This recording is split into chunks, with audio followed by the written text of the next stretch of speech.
present congratulations, Minister. Excuse me a minute. No, the bell has...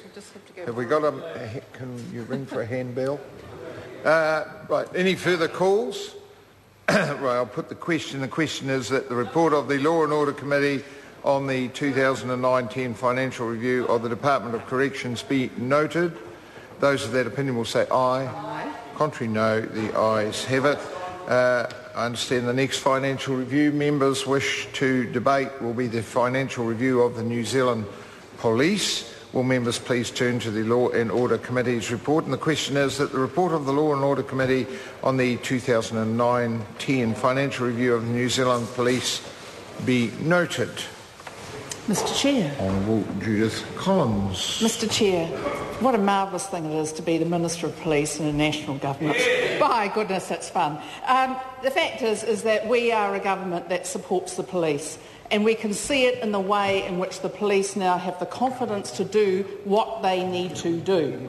Not only are they actually dealing with very serious crimes and criminals such as gangs and particular methamphetamine dealers who have been, who took over in fact an awful lot of people over the 9 long years of Labor government, but they are also being able to take the assets off these criminals, $37 million worth of assets recovered so far off them, and cash diggers, in fact that's my personal favourite, houses, farms, lifestyle blocks, pretty much you name it, they've got it.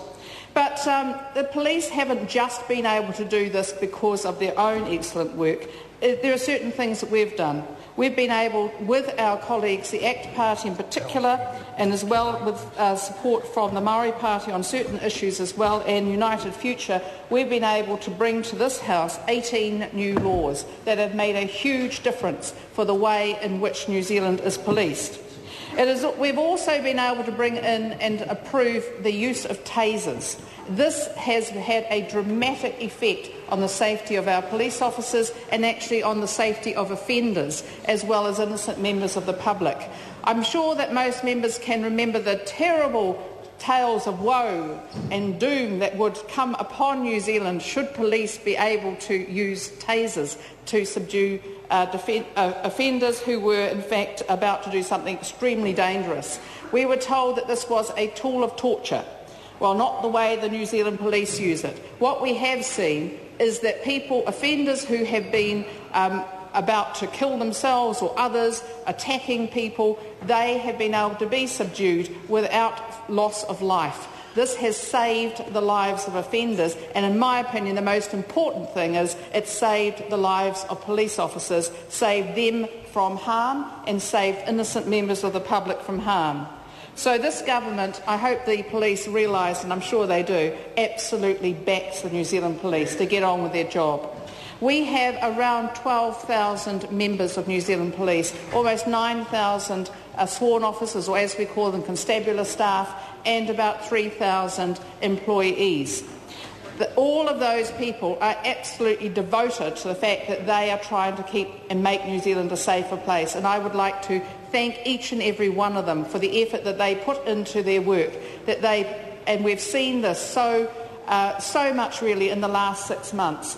At Pike River, the first Canterbury earthquake, and the Christchurch aftershock that we had on the 22nd of February, we have seen police officers from those districts, but also from other districts, brought in from outside to help, go to the utmost of their abilities to show humanity, compassion, professionalism, and make us all extremely proud.